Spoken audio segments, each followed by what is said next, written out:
There's a photograph that hangs in the Merrin family estate in northern Vermont. It shows a wedding from 1938. The bride and groom stand side by side, smiling. They look identical, not similar. Identical, same eyes, same jawline, same hands, because they were twins, brother and sister. And this wasn't a mistake. It wasn't a scandal. It was tradition.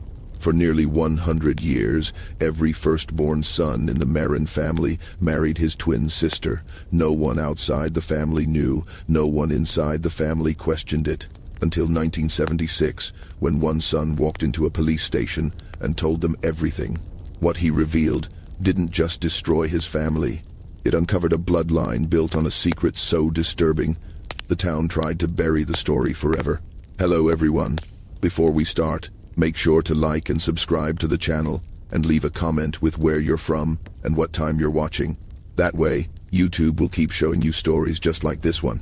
The Merrin family arrived in America in 1872. They came from a remote region in the Bavarian Alps, a place so isolated that entire villages went generations without outsiders. The family patriarch, Wilhelm Merrin, brought with him his wife, his 3 sons, and a leather-bound journal written in Old German script.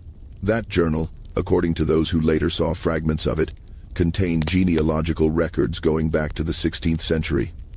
It also contained instructions, rules, bloodline mandates that Wilhelm believed were sacred.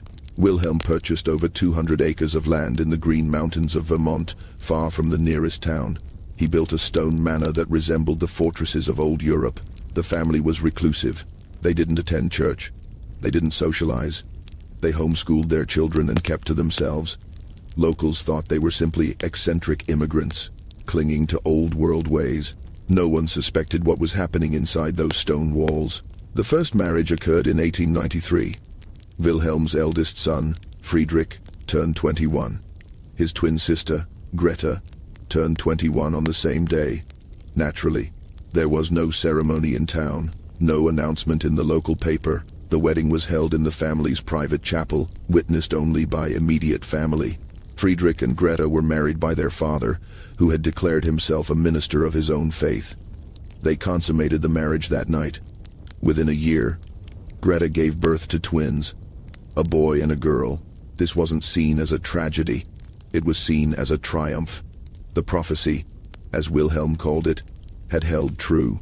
The bloodline was pure, the twins were healthy, and 21 years later, those twins would marry each other. This was the design. This was the purpose. The Merrin family believed they were preserving something sacred, something that predated Christianity, a genetic covenant that kept their blood undiluted by the outside world. For decades, this continued in silence. The family grew wealthier. They owned mills, logging operations, and eventually a small bank. They were respected in business, if not in society. People whispered about their strangeness, but wealth bought silence, and the Merrins never gave anyone a reason to look closer, until the children started to change. By the 1920s, the signs were becoming impossible to ignore. The Merrin children were different, not just in temperament, but in body, in mind, in ways that couldn't be hidden forever. There were tremors in the hands of some, seizures that came without warning. A boy born in 1918 never learned to speak, though his eyes followed movement and he understood commands. A girl born in 1922 had fingers that bent backward at impossible angles. Her spine curved so severely that by age 12 she couldn't stand upright. The family called these afflictions gifts, signs of purity. They believed that suffering was the price of maintaining the bloodline's integrity. Wilhelm's grandson, Otto, who had become the family patriarch by then, kept meticulous records. He documented every birth, every marriage, every abnormality. He measured skulls. He traced patterns in eye color and bone structure. He was convinced that they were approaching something, a perfection that would reveal itself if they remained faithful to the design. But Otto also understood that the outside world would not see it this way. So, the family developed a system. Children who were too visibly afflicted were kept inside. They lived in the upper floors of the manor, in rooms with barred windows. The family told neighbors they were fragile, sickly. That fresh air was dangerous for them. Doctors were never called. When a child died, and several did before reaching adulthood. They were buried in the family cemetery on the estate. No death certificates, no public records, just a stone marker with a name and 2 dates. The ones who appeared normal were allowed limited interaction with the outside world. They attended town functions occasionally. They made business transactions. They smiled and shook hands and played the part of a respectable, if unusual, family. But they always returned to the manor. They always married their twin. And they always produced the next generation. By the 1940s, the Merrin family tree had become a column. Almost no branches, just a straight line down through time. Twins marrying twins, generation after generation. Geneticists would later call it one of the most extreme cases of inbreeding ever documented in America. But in 1947, when the family celebrated another twin wedding, they called it destiny. They had no idea that the bloodline's final generation had already been born. Daniel and Diana Merrin were born on March 14, 1955. They were the last set of twins the family would produce. Their father, Heinrich, was already showing signs of what the family refused to call illness. He had violent mood swings, periods of confusion, where he didn't recognize his own wife, his twin sister, his bride. By the time the children were 5 years old, Heinrich had to be restrained during his episodes. The family kept him in a locked room in the East Wing. Diana would later tell investigators that she remembered hearing him scream at night, screaming words that made no sense, screaming at people who weren't there. Daniel and Diana grew up knowing their fate. It was never hidden from them. On their 8th birthday, their grandfather Otto sat them down and explained the covenant. He told them they were special, chosen, that their blood carried something ancient and pure that the modern world had lost. He showed them the journal. He showed them the family tree. He showed them photographs of all the twins who had come before, their parents, their grandparents, all the way back to Friedrich and Greta in 1893. Diana accepted it. She had been raised to accept it. She played with Daniel, studied with Daniel. As they grew older, she began to see him not as a brother but as an inevitability. The family prepared her. They told her what would happen on her 21st birthday, how the ceremony would proceed, what her duties would be. She embroidered her own wedding dress, starting at age 16. White silk with silver thread, the same pattern her mother had used, and her grandmother, and every Merrin bride before her. But Daniel was different. He began asking questions around age 13, questions that made his mother uncomfortable. Why didn't they have friends outside the family? Why did the children in town look at them strangely? Why did his cousin, born 2 years before him, have seizures so violent that she bit through her own tongue? His mother told him not to ask such things. His grandfather told him that doubt was the enemy of purity, that the modern world was sick, and the Merrin family was the cure. Daniel stopped asking questions out loud, but he didn't stop thinking them. And when he turned 17, he did something no Merrin had ever done before. He left the estate alone and went into town. He went to the library. The library in Barton, Vermont was small, 3 rooms in a converted church building, but it had books on science, on genetics, on heredity. Daniel spent hours there over the course of several months, always during times when he knew his family wouldn't notice his absence. He told them he was walking the property, inspecting the old mill. They didn't question it. He was the heir, the firstborn son. He was allowed some freedom. What Daniel discovered in those books horrified him.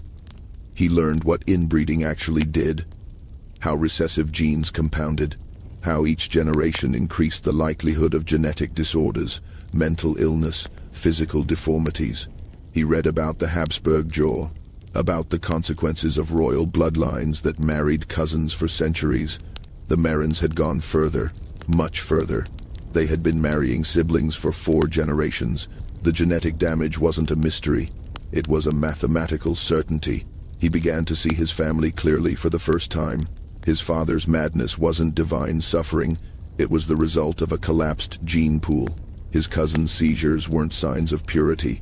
They were neurological damage caused by generations of incest.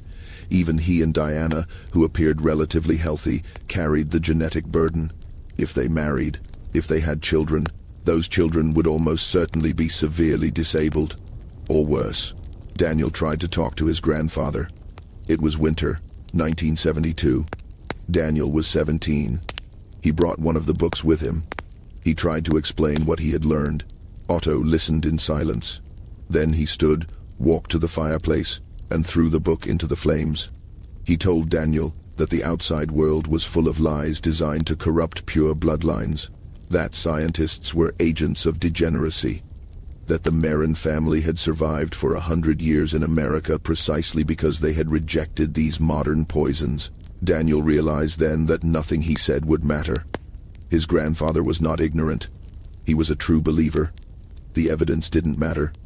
The suffering didn't matter. The covenant was all that mattered. And in 4 years, when Daniel turned 21, he would be expected to marry his sister, to consummate that marriage, to produce the next generation of twins, to continue the cycle. That night, Daniel made a decision. He would not wait 4 years. He would not let this happen. But he also knew he couldn't simply run away. Diana would still be trapped. The family would find another way.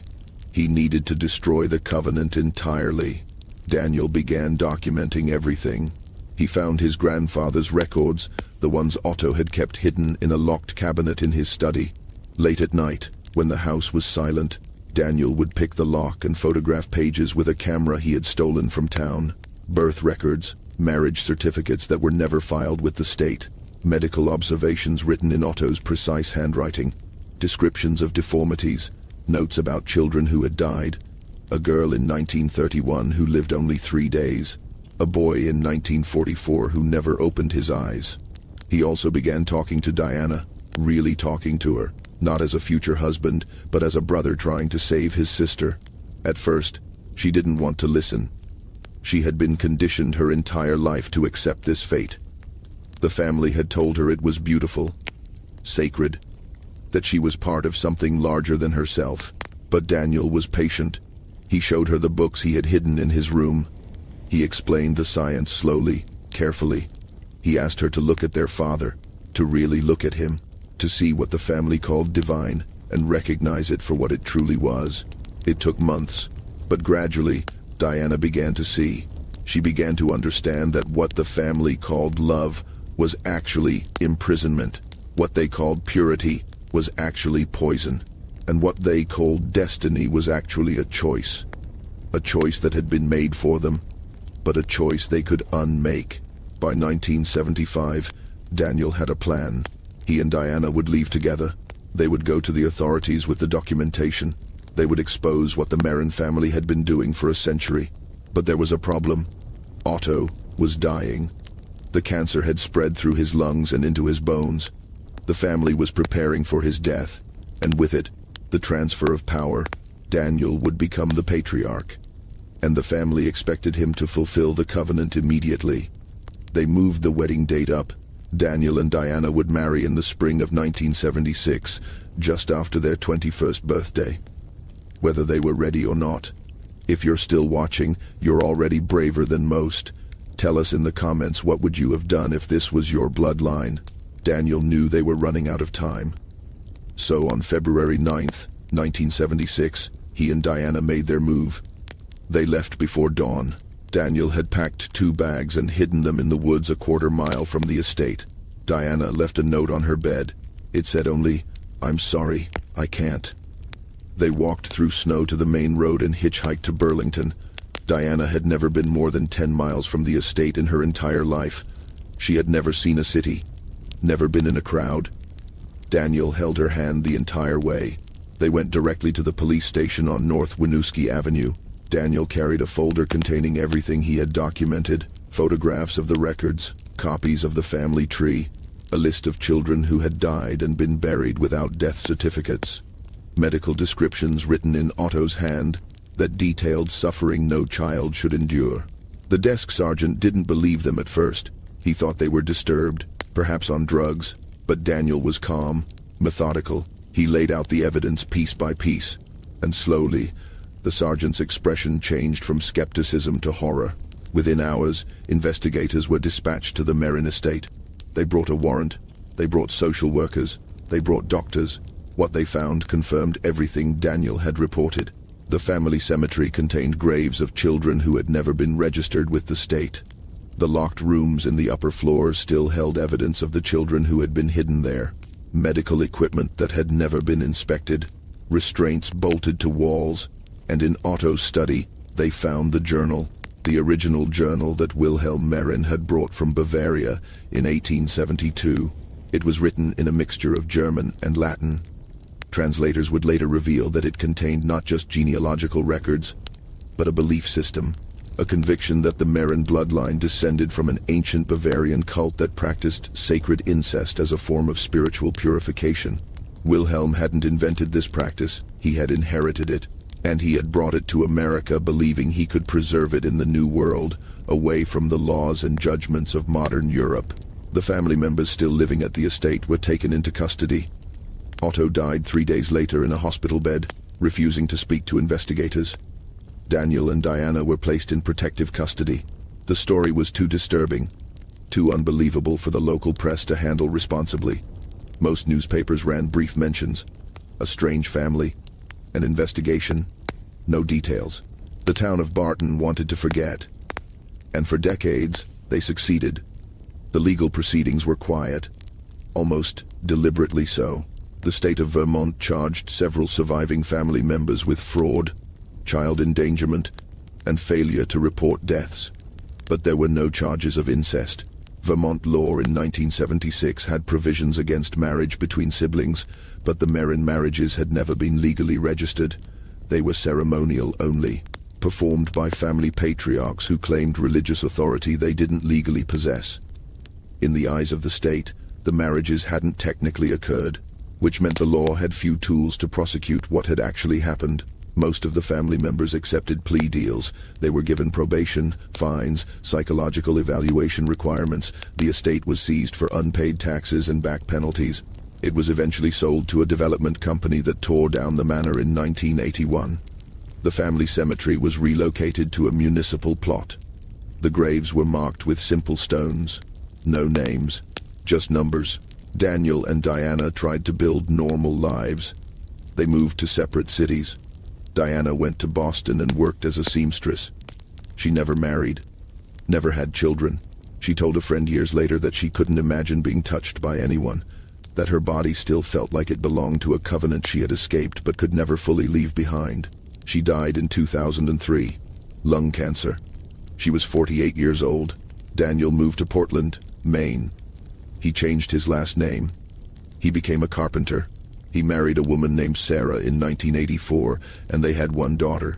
He never told his wife the full story, just that his family had been unusual, strict, that he had left and never gone back. His daughter grew up not knowing that her father's bloodline carried the genetic echoes of 4 generations of sibling marriage. Daniel made sure of that. He had genetic testing done privately. He wanted to know what he might pass on. The results showed markers for several recessive disorders, but nothing that manifested in him. His daughter was tested too, without her knowledge. Through routine medical checks he requested, she was clear. Daniel died in 2019. He was 64. In his final weeks, he gave an interview to a graduate student researching genetic isolation in American families. He told her everything. He said he wanted people to know, not for attention, not for sympathy, but because secrets like this survive in silence. And silence, he said, is how the cycle continues. The recording of that interview is housed at the University of Vermont. It runs 3 hours and 42 minutes. In it, Daniel describes the wedding dress his sister embroidered, the journal his great-great-grandfather carried across an ocean, the screams of his father in the locked room, the moment he realized love and imprisonment could wear the same face. And the day he chose truth over blood. The Merrin family line ended with Daniel and Diana. No cousins survived. No descendants continued the name. The estate is gone. The journal was seized as evidence and later lost in a courthouse fire in 1994. Whether that fire was accidental remains unclear, but the story remains, buried in court documents, in medical records, in the memory of a town that tried very hard to forget. Some legacies are meant to end. Some bloodlines are meant to break, and sometimes the bravest thing a person can do is look at everything they were taught was sacred and call it by its true name. Not destiny, not purity, not love, just damage, passed down, generation after generation, until someone finally says no.